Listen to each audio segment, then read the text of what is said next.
Hello, I'm Elgato and welcome back to another Minecraft update news video, and today I have the best type of update news to share with you all because a brand new beta has come out for Minecraft Bedrock. It's a Village and Pillage beta, also known as beta 1.11.0.4, and this is a really exciting beta because we see a lot of Java Edition 1.14 features, make their way over. That's how most of these betas tend to be, but we also see a lot of exclusive features we haven't yet seen in Java, and I want to talk about what they are today because we finally have a use for the Hero of the Village effect that we saw that didn't really get much use. We finally have brand new villager trades, and that whole system's been overhauled. We have a lot of stuff like that has been changed in this particular beta, so we'll be talking about all of that. But also, we have a brand new PS4 update. We have a big delay regarding a snapshot. There's going to be a mega snapshot next week. We can talk about that, as well as key bug fixes and just lots of stuff I think you're going to want to know about. So this is your weekly mega news video. I hope you all do enjoy it, but let's dive straight into it with the first feature, the one I want to talk about the most because I was most intrigued last week, which is the brand new effect, which is currently exclusive to Bedrock. It's called the Hero of the Village effect, or Village Hero within the game, and basically it is an effect that you presumably are going to get when you beat a Pillage raid. However, what it actually did is something we didn't really know, because you can see it's got that emerald icon where there's some clear trading indicated there, but we didn't exactly know, like, so you get better rates, can you trade more, what's the scoop there? We now know, you can see it quite clearly when you open up a trade, but here you can see that instead of trading 15 beetroot in exchange for 1 emerald, you can now exchange 12 beetroot for that same emerald. Instead of 6 pumpkins, it's 4 pumpkins, and this is actually something I find to be really great. Different trades are discounted by different amounts. You can see now a golden carrot or 3 will only cost me 2, and it basically means you get preferential trading rates with the villagers. It's something I think is a good reward. Like, okay, so you've helped out the village the most, what should your reward be? I think better village trades make sense. Like, it's either that or free stuff, and given that the whole point of villagers is to trade for stuff, I think beating villagers should give you an effect like that. We don't exactly know how the mechanics of getting it will work. Again, we presume from beating a village raid, but will you get better effects for beating better village, pillage raids? What exactly is the scoop on that? We don't know. But what we do know is they've also changed the trades in this particular update, so they've all got entirely different tiers and etc. So if you haven't seen this yet, basically here is the villager interface. It looks kind of nice, right? But they've changed the individual trades at each level for most of the villagers, or at least they've tweaked them, I should say. And also, something you might spot is they also have experience bars within the trades themselves. So if we trade our emeralds or some bread, you can see how just like that, we've seen the experience bar go up, and now we know that he's a lot closer, and again, it's just handy stuff you can see happen right there. So yeah, I love this change personally. I love being able to see what level you are with the villager. I think it's a really handy one, because also you can see when they're at their task, which is the other way they get XP, because every villager type, they have a profession. That profession then has a skill bench attached, as we've already covered a couple of times, but basically, as you can see, that radius has been increased in this update, so they're more able to get the experience from that and less likely to get angry. So yeah, really handy little change right here. Now the villager can just trade, can skill is what it's called, this little thing, even though this isn't how farming works. Like, farming should be picking up the carrots. Like, they're leaving their giant field of like food unattended while they stare at a composter, but that counts as learning in farming, and for most other villages it makes more sense. But yeah, it's an interesting little change they've made in this update. Also, an interesting change they've made in this update, in my opinion, is the way raids have been changed. So yeah, as you all do know, there's these, wow, that's loud. There's these bells, right? And these bells, often it's the similar sound to the one that indicates there's a raid happening. In fact, it's in this case, you can see they've all got scared of it. But the interesting thing about pillage raids now is when a raid starts, the horn, which used to be just the same as the bell, and it still is as far as I know, but that is now, it's going to be a different sound. That sound is going to play no matter where you are. It used to be local to the village. Now you can hear that horn in any dimension. So that means if you're in the Nether and you hear that, you know someone in your world has started a pillage raid. So that's a really, really bizarre addition feature. Again, it's how they say it works, not how I'm saying it. If you're in the end, you'll hear there's a pillage raid happening. And yeah, I guess it's basically to imply that it's an event that should be done as a team. It should be a multiplayer event, which is why maybe you'll be interested in the next feature, which is also for multiplayer. So again, bear in mind, this won't take real effect until 1.11 is out everywhere. But if you play Minecraft Bedrock on lots of platforms, one of the big benefits is you can play the same realm across Windows 10, your Android device, your Xbox, your Switch. You can switch it from all of those devices to all of the other ones. I think it's really cool personally. And yeah, an interesting thing is, till now, although the worlds and saves, etc., it's synced, the skin choice did not. However, now as you can see that it's usable cross-platform, letting you know that you can use it anywhere if it's available in a skin pack. So if you make your own custom skin, this doesn't work this way. The reason for that is because Minecraft, the Xbox One and Switch don't accept third-party content, and it's sad. It's a whole problem with like the way I guess those consoles are handling it and how Minecraft handles your custom skins. But yeah, because of that, you can see how like, okay, any skin available in any skin pack, even the free ones, you can now sync across all of your platforms, like this one right here. So now the game knows I'm going to be this Ghast on every platform. I'm going to be the Ocelot like I always am on every platform, which, fun fact, there you go. Now you can see I'm an Ocelot but on every platform. Also, just because a lot of people are curious, like, so Toycat, how does your skin have a tail? Like, if that's a custom skin, how does it have a tail? It's not actually a custom skin. It's a skin that comes from the Minecraft console days, and it's in the Legacy skin pack. If you want to be an Ocelot with a tail like mine, I mean, that's a very specific thing to want, but you just have to go to the Legacy skin pack. This one right here, it's basically the YouTuber skin pack that includes all of the old Steve skins, as well as the most popular Minecraft console edition YouTubers. So yeah, you can be Echo, you can be Stampy, you can be Squid, you can be Big B, or you can be me. Look how wonderful that is. Now you know, now we've got that out of the way, we can talk about the next little change here, which is the fact that they've added loot drop by the Pillagers and Vindicators during the raid, and also the weirdest one of their official new changes, because there's a lot of other like tweaks, but this is a really bizarre one. They've added the accessibility tab into this. So yeah, now there's an accessibility tab, which seems to only have two things enabled, which is these. So section world, game, multiplayer, accessibility. So basically, it's this is mirroring the Java functionality. It's interesting just how well they're doing it and how fast they did that. But now there is an announcer that can read out every single menu option. So here you can see. Resume game, settings, achievement, settings. Invite to so yeah, it's just in case you want to have everything read out for you. It's accessibility. It's people with hearing difficulties, or I guess it'd be seeing difficulties.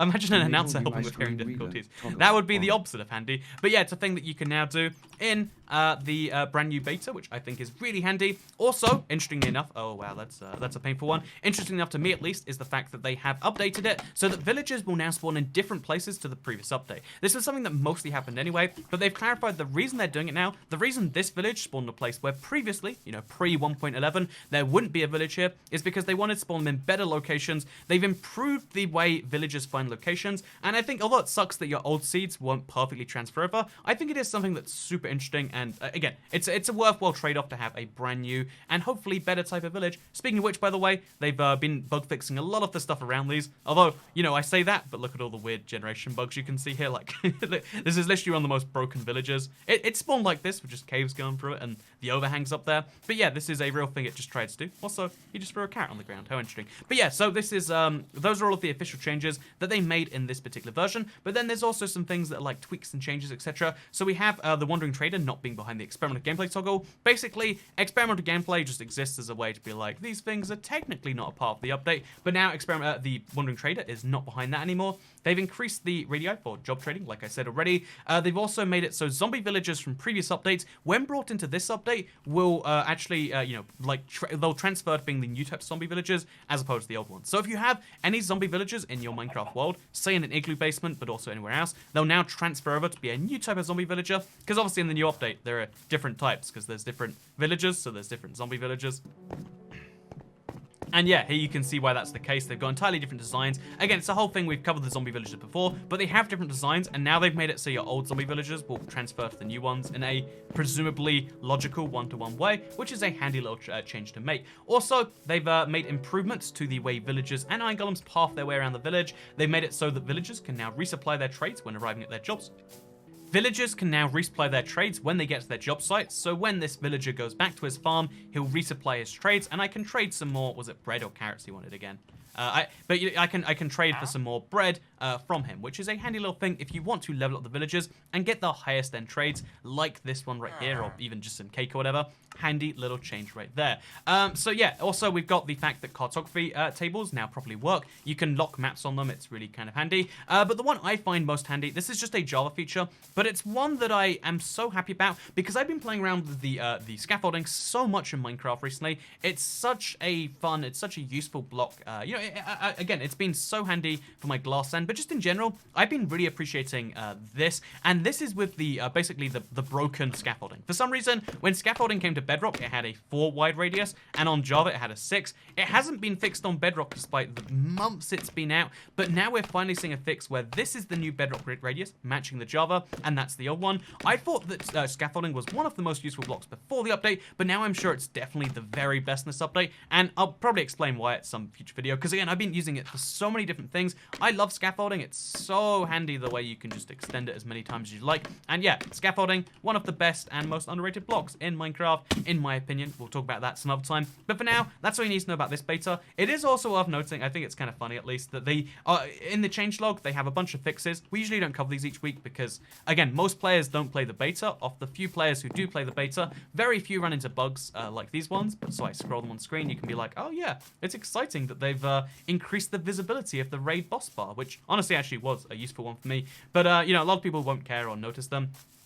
But interestingly enough, you can also look through them and you can see how, like, they've made some little fun jokes about the villagers. So, like, villagers from 1.10 worlds are now properly converted to new villagers. Okay, makes sense. Villagers can no longer get stuck inside composters. It was kind of funny, though. And then they basically just make a lot of jokes. Like, villagers no longer spend too much time at their job site. Villager children no longer stay out playing too late. Go to bed. I know, it just sounds kind of funny to me that they're basically, you know, they're trying to make sure that villagers don't work too hard. I mean, like, you can't have villagers working all day. You know, all work and no play makes Jack a dull boy, or, you know, John the Villager, an axe murderer, apparently. So just watch out for that and just be informed that that's a thing you can totally run into. They're improving the villagers, basically. That's the big thing you can expect. And it's also what you can expect from Java, because this week we did not get a Java Edition snapshot. See that? Transition into the other news this week, because this beta is great. It's nice. It's useful. It's great that they're changing trading, but it looks like they're also changing trading on Java. Perhaps in the same way, perhaps in a similar way, perhaps in an entirely different way. But either way, let's explain what happened, because this week, Dinnerbone just said we can't have a snapshot out this week. We're working on something big that we hope to have out by next week. So next week, there's going to be a big snapshot. I'll be honest with you, I don't think I can cover it as soon as it comes out like I usually do. So if you have, you know, you can either wait till the next day. If you'd like any other sources of Minecraft news, you can use that for next week. Because, yeah, I'll be in Japan. It comes out like 4 AM or something. But I'll be covering the snapshot next week. I'll be letting you know what's in there. Yeah, just keep in mind that, you know, even though it's against my interest to tell you this, I will say you can check elsewhere if you want to know the latest and greatest going on with that particular snapshot next week. But yeah, it's going to be a big one, we presume, based on the fact that they had to remove this week's snapshot for it. Then also, we have a Minecraft PlayStation 4 edition update. So again, there's 3 editions of Minecraft. There's the snapshots for, you know, for Java we got to talk about. There's the betas for Minecraft Bedrock. And then there's updates, which aren't really beta. They're just full updates for everyone, coming out for Minecraft PlayStation 4. It's good to see they're still supporting PlayStation 4. It's good to see that even though, you know, like, it's just one platform of the game now, Minecraft console is still being properly supported. I like seeing that a lot, personally. And again, I'd love to talk someday just about how great Minecraft PlayStation 4 is. Maybe I'll just do that. But with that said, yeah, that's Minecraft PlayStation 4 and Minecraft Java. Both are receiving updates. One was earlier today and one is next week. And you now know which one is which. And then also, this is really key in my opinion. I thought this was great because so one of the Minecraft developers, his name is David. You should follow him, CornerHardMC. But basically, the interesting thing about David is he's been tweeting out a few different things he's been doing on the development team. And one of the things he tweeted was he was going to make it easier to make blue ice. But it was cryptic. He was like, I wonder why, I wonder how. And yeah, interestingly enough, at least to me, he basically then confirmed that what he, you know, like, he confirmed the next day, because I said, is it going to be the fix to blue ice being mined of efficiency? If it is, then expect a lot of mining blue ice for 90-minute streams. And yeah, he basically confirmed that someone else guessed it. They got it right. But then he also, like, jokingly said, like, oh, I look forward to seeing those streams. So guess what? There are going to be some mining packed ice for 90-minute streams as soon as that comes out for every Minecraft Bedrock platform. Although it looks like, again, so we're in Minecraft Bedrock 1.11 for this beta. 1.10 is coming out pretty soon, in the next week or two, we expect. And then on top of both of those things, we have the fact that Minecraft 1.12 was in that particular, you know, that was the update that we got seen from CornerHardMC. Could have been an accident, or it could be that that's a fix going into 1.12. It'd be crazy if they're working on 1.12 before 1.10's even out, but I think that might be what is the case. So, well, I'll update you if we know more about that. But for now, it's super interesting stuff. It's super interesting to see the inside development. I personally am really a lot more excited about trading with villagers in this update. I've just recently started to appreciate the value of trading with villagers. You know, I've been trying to do a no mining Minecraft, no crafting run in Minecraft. So appreciating how great village trades are in the current Minecraft is making me get excited for how great they're going to be in the future. Like actually being able to see the XP they have at any given time, that's great. That's a game changer. Actually having better trades where you can see them ahead of time, that's amazing. That's much better. Like, oh, look at this. All the way down there, we're going to get like a map for what even is that scroll? But like you can see how like all these different updates, they're great, they're cool. I'm a big fan of what's going on with the trading, and I'm looking forward to seeing how it's done on the Java in the next week's snapshot. But for now, I hope you all enjoyed this mega news roundup video. If you did all like it, you can like it, let me know. You can share if you really liked it, and you can also subscribe if you are new around here, because I make videos like this one every single day on the channel, and if you subscribe, you'll see them daily on the homepage. So yeah, I'm streaming in and out if you want to come check it out. It'll probably be my last like mega stream for quite some time until I can set up my setup in Japan. Can you say set up my setup, or is that bad English? But until I get my, you know, recording stuff set up about a week into Japan, then yeah, I won't be able to stream for a little bit. So if you want to see my last stream for a little bit, my farewell stream, then come check it out in about an hour from this video goes live. Thank you very much for watching this though, by the way. I hope you all enjoyed it, because I'm going to see you all in the next live stream. Goodbye.